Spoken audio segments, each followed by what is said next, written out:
Boa noite, como é que vocês estão?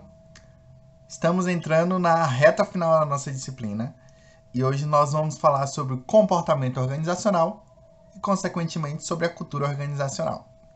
Vamos lá?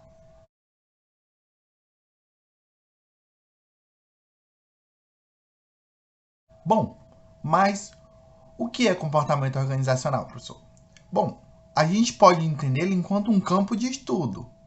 E enquanto um campo de estudo, ele tem preceitos básicos e objetos a serem estudados e determinadas situações aos quais temos que compreendê-las. Assim, ele investiga o impacto que os indivíduos, grupos e a estrutura têm sobre o comportamento dentro das organizações, com o propósito de utilizar este conhecimento para melhorar a eficácia organizacional. Então, a partir do momento em que a área de estudo do comportamento organizacional se coloca em praxis, se coloca em atuação, é no intuito de compreender como que isso influencia diretamente no funcionamento de determinada organização. Assim, como eu falei anteriormente, ela estuda três níveis, que são os indivíduos, os grupos e a estrutura da organização. Assim, o CO, vou chamar de CO para facilitar, mas o comportamento organizacional aplica o conhecimento obtido sobre as pessoas, os grupos e o efeito de estrutura sobre o comportamento, para fazer com que as organizações trabalhem mais eficazmente. Então, pensando na maneira de possibilitar maior eficácia por parte dos colaboradores de uma empresa, a gente viu isso na última aula, que a gente sai daquela linha de serem empregados e sim colaboradores, vocês se lembram? Bom, pensando numa forma do comportamento dos colaboradores de determinada organização contribuírem para cada vez mais serem eficazes, é que o estudo do comportamento organizacional se coloca. Então, sobre esses três determinantes, que é o indivíduo, o grupo em que ele habita, a estrutura ao qual isso tudo ocorre, a gente pensa em algumas perspectivas de compreensão. Perspectivas macro e micro. Mas como é isso? A organização, a gente olha ela enquanto toda uma macro perspectiva que traz a empresa como um todo. Assim, existem teóricos da sociologia que trazem questões acerca sobre a gente, que trazem questões de compreensão acerca do próprio funcionamento do sujeito, enquanto adentrando uma organização, enquanto adentrando um determinado grupo, e nisso a gente vê também questões de status social, principalmente quando a gente pensa nas hierarquizações que ocorrem dentro das organizações e que trazem ao sujeito determinados comportamentos frente ao local em que ele ocupa. Temos também as questões de relações institucionais, que vão ocorrendo de acordo com o colaborador, de acordo com o cargo em que ele ocupa e de acordo com as funções e descrições desses cargos. O grupo a gente pode entender enquanto uma perspectiva intermediária. E por ser uma perspectiva intermediária, são as pessoas que trabalham em equipes e grupos. Diante disso, a gente busca compreender como se dá a comunicação dessas pessoas que formam esse grupo, que formam essa equipe. Afinal, é extremamente importante que a equipe esteja trabalhando de forma coesa, de forma que leve ao crescimento conjunto tanto da equipe quanto da organização. Dentre as principais teorias a serem utilizadas, a gente vê a própria psicologia social e a psicologia interacionista. Numa microperspectiva, a gente vê o indivíduo, que é outro dos determinantes do comportamento organizacional, enquanto área de estudo. Então, o indivíduo, ao trabalhar sozinho, ele apresenta determinados comportamentos que estão totalmente diferentes daqueles em grupo e daqueles para com a organização, para com o mundo organizacional ao qual ele está inserido. Nisso, a gente vê a incisão de questões como as teorias de aprendizagem, as questões de motivação, as questões de percepção, que são partes que são internas do sujeito, são partes que influenciam diretamente no seu fazer e no seu comportamento. Então, Por que o professor trouxe essas três perspectivas? Porque a gente precisa entender que, se eu quero entender de que maneira que o comportamento pode influenciar e principalmente pode potencializar o trabalho de uma organização, é no intuito de perceber que existem partes desse sujeito que precisam ser compreendidas. O comportamento organizacional, ele se preocupa com o estudo de que as pessoas fazem nas organizações e de como esses comportamentos afetam o desempenho da empresa, como a gente já falou.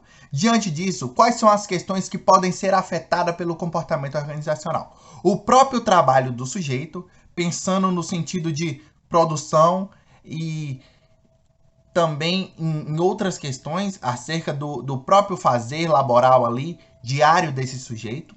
As questões de absenteísmo. Será que esse sujeito ele está faltando muito ao trabalho? O porquê que ele está faltando? O que acontece que o determinado sujeito se comporta dessa maneira?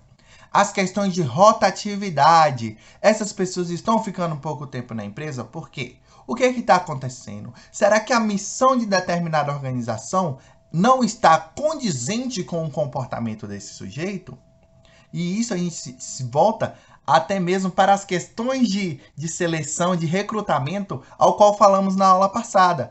Daí a gente vê a importância de se adequar e até mesmo de ter os sujeitos certos, com os comportamentos corretos dentro da sua organização. Temos também as questões de produtividade. Elas estão em crescimento ou em declínio? Por que estão? O sujeito ele não está conseguindo trabalhar em equipe ou de forma individual? Será que esse sujeito não está conseguindo até mesmo se relacionar enquanto organização, enquanto estrutura organizacional? As questões do desempenho humano. A gente sabe que a percepção de cada um, a maneira de aprendizado de cada um é muito única e é muito minuciosa no sentido de que cada um poderá ser afetado de uma forma, por exemplo. Então, se a gente pensa no desempenho de cada um, por que é que determinado fulano consegue ter um desempenho muito acima do que outro? Quais são os comportamentos que diferem esses sujeitos? Quais são as questões de personalidade que esses sujeitos têm? A gente viu em outras aulas acerca das funções superiores da mente, e ali foi um ponto-chave para a gente começar a enxergar essas coisas às quais eu estou falando agora. E claro, as questões da própria administração da organização e do comportamento de cada um. Dentre as áreas de estudo do comportamento organizacional, a gente pode citar as questões de motivação. Um funcionário ele precisa se sentir motivado a estar naquele local e a desempenhar o seu papel.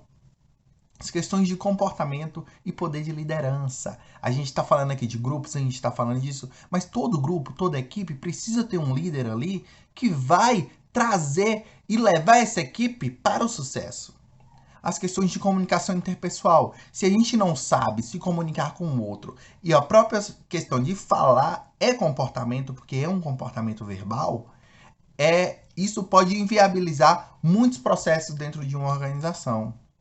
A própria estrutura e o processo desses grupos devem ser compreendidos também, porque isso leva a um determinado aprendizado e que, por vezes, o colaborador não está conseguindo avançar justamente por causa da própria estrutura, por causa dos próprios processos que ali se dão no interior daqueles grupos que não possibilitam isso.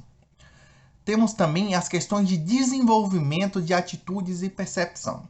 Ou seja, quando estudamos as funções superiores, a gente viu a importância da percepção frente ao adquirir conhecimento, frente às atitudes que o sujeito toma e também frente aos próprios comportamentos, que são uma exteriorização, por vezes, da nossa percepção acerca de algo.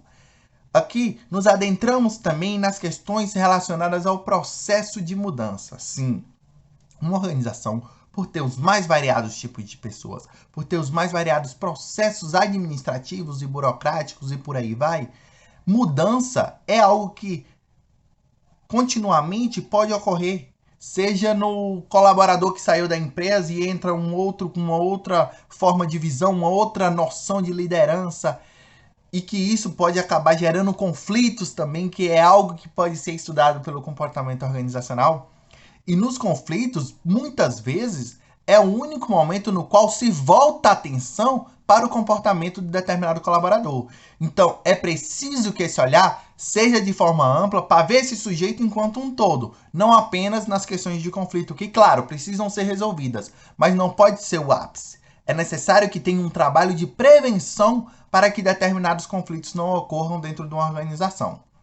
Assim, adentramos também nas questões relacionadas ao estresse do trabalho, que podem gerar conflitos e podem ocorrer pelo mau desempenho e mau andamento das determinadas áreas em que eu falei anteriormente, e a importância do planejamento no trabalho. Sim, porque um trabalho bem planejado, bem delineado do que cada um vai fazer, do que a empresa vai fazer, de quais são os determinados passos a serem desempenhados por seus colaboradores, podem evitar tanto o estresse quanto os conflitos e aumentar o desempenho, aumentar o aprendizado, aumentar atitudes positivas dos colaboradores ali. E claro, que eles se sintam motivados e com comportamentos mais assertivos frente ao seu trabalho, frente à sua atividade laboral. Dessa forma, ao estudar os comportamentos dentro da organização, é possível fazer uma previsão de quais os comportamentos que possam ocorrer. Assim, todos somos estudantes do comportamento.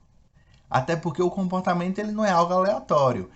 Nós vivemos em um mundo que é dotado de significação. E esses significados, eles trazem noções acerca de como determinadas pessoas podem reagir a determinados fatos. Assim, existem inconsistências fundamentais nos comportamentos dos indivíduos que podem ser identificadas. Se, por exemplo, a gente já sabe que determinada ação ou determinada forma de comunicar-se pode gerar um determinado conflito, por que a gente não pode evitá-lo? A fim de evitar esse conflito, a fim de compreender que determinado colaborador não reage bem e tem um comportamento visto como negativo. Assim, a gente passa a substituir a intuição por uma abordagem mais sistemática. O comportamento organizacional, enquanto categoria de estudo, ela nos dá essa capacidade de sistematizar o olhar sobre o comportamento do sujeito. Poucas coisas são absolutas no comportamento organizacional, principalmente porque a gente sabe que cada sujeito é um sujeito e cada pessoa se comporta de uma forma, então ela acaba trazendo para si muitas questões aos quais outros sujeitos não possam ter.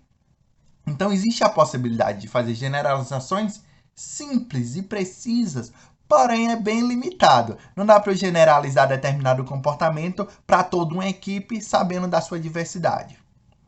Assim, temos conceitos no comportamento organizacional que precisam refletir as condições situacionais de cada um. É preciso entender que existe aí um depende, que existe aí condições para que determinadas coisas aconteçam ou não. Porque as pessoas, elas são sim complexas, elas são complicadas, e isso é do imaginário comum, mas realmente ocorre dentro das organizações. Pessoas são complicadas porque são diferentes. E é bacana a gente ter isso em mente justamente para poder saber lidar com esse diferente. Dentre as muitas disciplinas que ajudam a embasar a área de estudo do comportamento organizacional, nós temos a psicologia, como já foi dito, a sociologia, a psicologia social, as questões de antropologia e de ciência política. Então, é fato e observável que existem desafios e grandes oportunidades no campo de estudo do comportamento organizacional. A gente está vendo que o mundo está mudando com uma rapidez incrível. Cada vez mais o advento do surgimento das tecnologias nos colocam numa forma de mudança, numa forma de transformação diária. Diariamente nós temos novidades, tanto tecnológicas quanto comportamentais, como de relacionamentos. Nós vemos também que o próprio ambiente de negócios ele está mudando.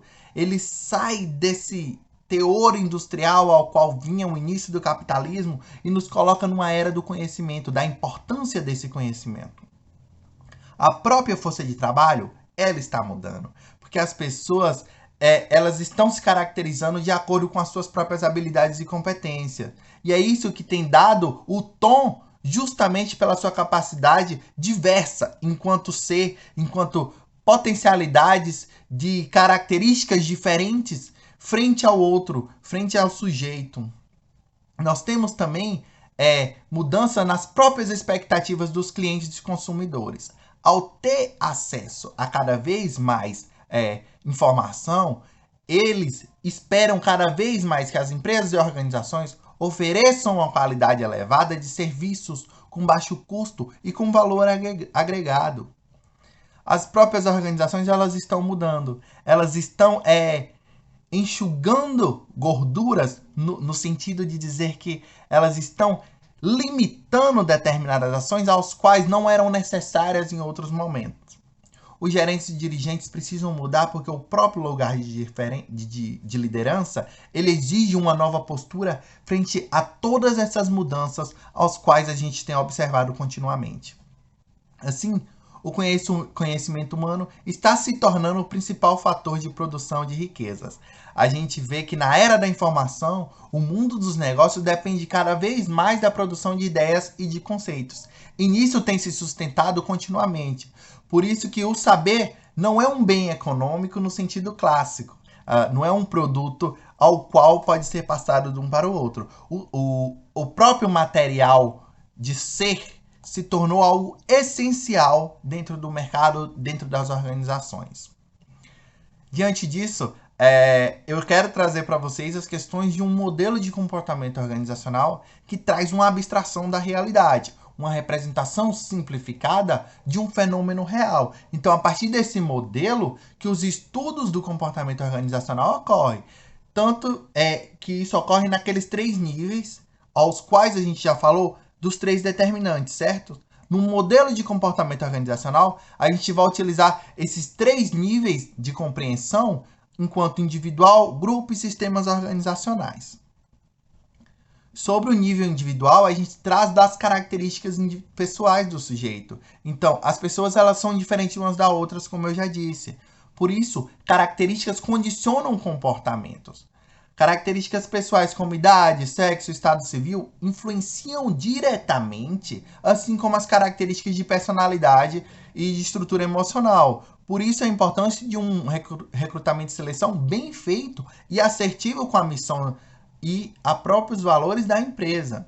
Os próprios comportamentos de grupos influenciam diretamente porque as pessoas elas são diferentes enquanto estão sós e quando estão em grupo e quando estão na frente de outras pessoas que podem até mesmo caracterizar os seus comportamentos, julgá-los. Isso pode fazer com que as pessoas se comportem de diferente. É importante entender a dinâmica do comportamento grupal ao qual o sujeito está inserido, porque isso vai afetar diretamente. Ali a gente olha as questões dos padrões de comportamento do sujeito, os estilos de cada um, as personalidades individuais daqueles que compõem determinado grupo, para ver se não pode ser potencializador de conflito, que são coisas que a gente tem que estar olhando continuamente. O outro nível que é extremamente importante falar sobre o comportamento organizacional é o sistema organizacional, porque ele diz respeito à organização formal, tanto dos processos de trabalho quanto das funções. Aqui a gente vê as próprias políticas e práticas dos recursos humanos daquela organização, as questões de seleção, de treinamento, de métodos de avaliação de desempenho, a própria cultura interna desse local.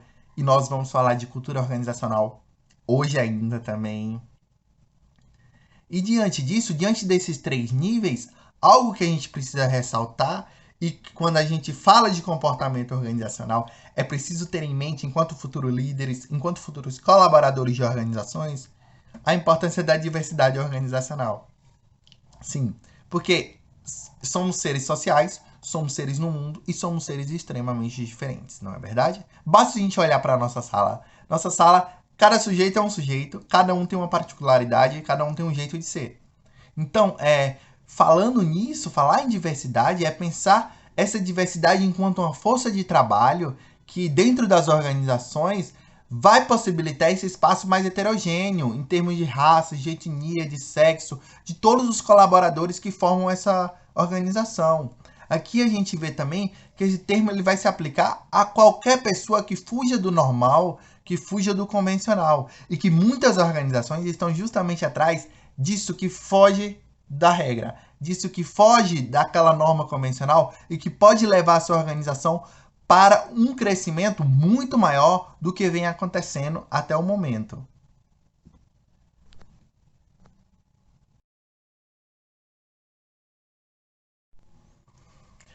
Sobre a cultura organizacional que eu falei há pouco, e é importante a gente dar atenção a ela, porque o que é cultura para vocês? Vocês já pensaram nisso? O que é que vocês entendem como cultura? Bom, a cultura ela é um repertório de experiências, conhecimentos, valores que vão se desenvolver e vão ser transmitidos aos novos integrantes do grupo. Então, se a gente pensa no nosso próprio crescimento, na nossa própria formação de ser enquanto cidadão, durante o nosso crescimento e continuamente até os dias atuais, nós vamos nos apropriando da nossa cultura, da cultura do nosso trabalho, da cultura do nosso bairro, da cultura da nossa família, da cultura dos nossos grupos de amigos e continuamente vamos entendendo e experienciando esse mundo no intuito de promover isso. Mas se vocês me perguntam o que é uma cultura organizacional, bom, cultura organizacional é um conjunto de premissas que um grupo aprendeu a aceitar, como resultado da solução de problemas de adaptação ao ambiente e a de integração interna. Essas premissas funcionam suficientemente bem para serem consideradas válidas e podem ser ensinadas aos novos integrantes como sendo a forma correta de perceber, pensar e sentir-se em relação a esses problemas de adaptação externa e de integração interna. Então, a gente vê que a cultura organizacional é isso. A maneira ao qual aquela organização se encontrou para poder crescer continuamente, para continuar numa tomada de decisões assertiva, para continuar numa busca de solução de problemas assertiva, faz com que vá se criando uma cultura organizacional que vai ser passada para todos que chegarem àquilo ali e vai sendo continuamente levada à frente de forma que se tenha um modo de fazer em determinada empresa que vai ser diferente de outra, justamente porque é formada por indivíduos diferentes e a gente já viu que os comportamentos dos indivíduos influenciam diretamente na própria organização. Mas por que a gente precisa estudar o comportamento organizacional? A gente precisa entender as organizações e as suas diferenças. Lembra? A gente acabou de falar sobre a diversidade e a importância da diversidade. Então, é preciso entender isso para administrar as relações humanas, os conflitos e a sobrevivência da organização. Até porque os grupos sociais precisam resolver dois problemas que ocorrem continuamente dentro da vida de um sujeito que está numa organização, que são as questões da convivência dos seus integrantes, que pode ser difícil, e se for difícil vai influenciar diretamente na produtividade daquele local, e a adaptação ao mundo exterior, porque aquela cultura organizacional, por vezes, ela cabe ali dentro da organização, mas fora dela não. E é preciso ter esse discernimento de compreender como isso se dá. Assim, os antepassados deles vão desenvolver cultura para passar aos veteranos. Os novos integrantes vão se adaptando àquela cultura que já está ali instaurada. Um exemplo disso é a própria linguagem. O vocabulário dos estudantes se modifica.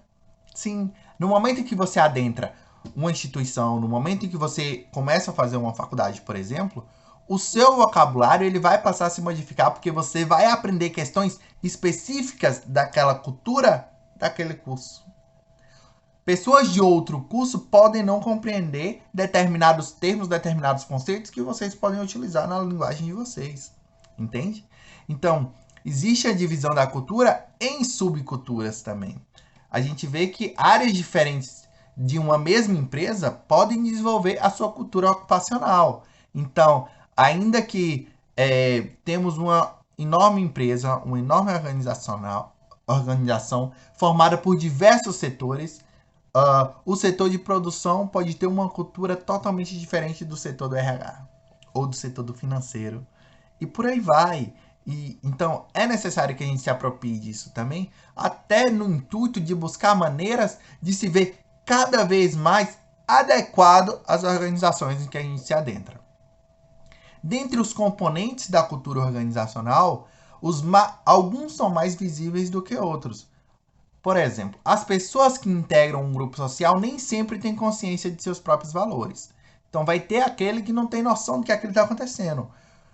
Adentrou dentro daquele espaço, foi assimilando a cultura daquele local e o caminho foi seguindo e o tempo foi passando e aquilo se tornou o normal dele. Se você trabalha no departamento de contabilidade e acha estranha a maneira como o pessoal da propaganda se veste e fala, tenha certeza de que a recíproca é verdadeira. Então, vocês lembram que eu acabei de falar sobre as subculturas? Então, dentro de uma mesma empresa, vai acontecer isso. Quem é de fora consegue enxergar melhor as manifestações da cultura. Então, por exemplo, quem é do departamento de contabilidade vai conseguir ver as maiores discrepâncias em relação às vestimentas, por exemplo, porque as vestimentas dos contadores são diferentes do pessoal da propaganda. Justamente por terem uma cultura diferente, uma cultura ocupacional permissiva ou não. E é bacana a gente perceber esses detalhes. Assim, os valores eles estão no íntimo da cultura. Os valores de uma instituição ela vai estar entrelada com a cultura organizacional daquela instituição. Então, esses valores eles compreendem as próprias crenças, os preconceitos, as ideologias, todos os tipos de atitudes e julgamentos compartilhados pelos integrantes da organização, a respeito de qualquer elemento interno ou externo. Aparecem na forma como as pessoas se relacionam. Então, por exemplo, se a gente tem um discurso de que o brasileiro não desiste nunca, quem é que nunca ouviu essa máxima? Pois, isso faz com que as pessoas estejam sempre na esperança de buscar algo melhor, de conseguir fazer alguma coisa, de realmente não desistir daquilo que, por vezes, pode estar travando no seu comportamento. Dessa forma, a gente vê que as funções de uma cultura é trazer algumas questões para a gente dentro dessa empresa. Vamos pensar assim. Ela vai definir a forma de agir dos integrantes da organização, como o exemplo que a gente deu anteriormente. Tanto dentro do grupo, tanto com o mundo externo, padroniza as ações dos colaboradores de uma empresa, reduz as incertezas daqueles sujeitos, basta seguir as regras de uma cultura para não errar. É assim que se pensa. Dessa forma, ela tem duas funções, que é a convivência interna e as regras de conduta nas relações com o mundo interior. Dentre as disfunções da cultura organizacional, a gente percebe desvios de comportamento coletivo. Me dê exemplos, professor. Existe a dificuldade, por exemplo, de entender e processar mudanças no ambiente. Se toda a direção de uma determinada organização não modifica e ela resolve ter outro direcionamento de empresa, alguns dos funcionários que estão mais enraizados na cultura organizacional anteriormente colocada como a principal, podem ter essa dificuldade de lidar com a mudança.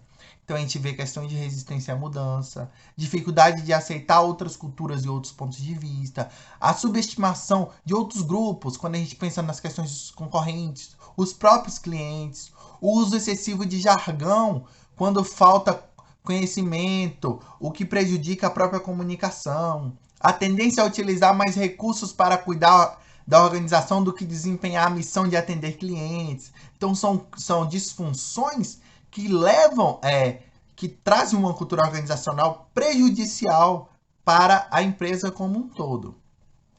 Assim, para a gente finalizar, eu quero que vocês entendam que a cultura organizacional ela fornece indicativos, sim, principalmente se a gente pensa na forma tradicional de resolução de problemas, ou nas relações de liderança, por exemplo, ou na própria comunicação da organização.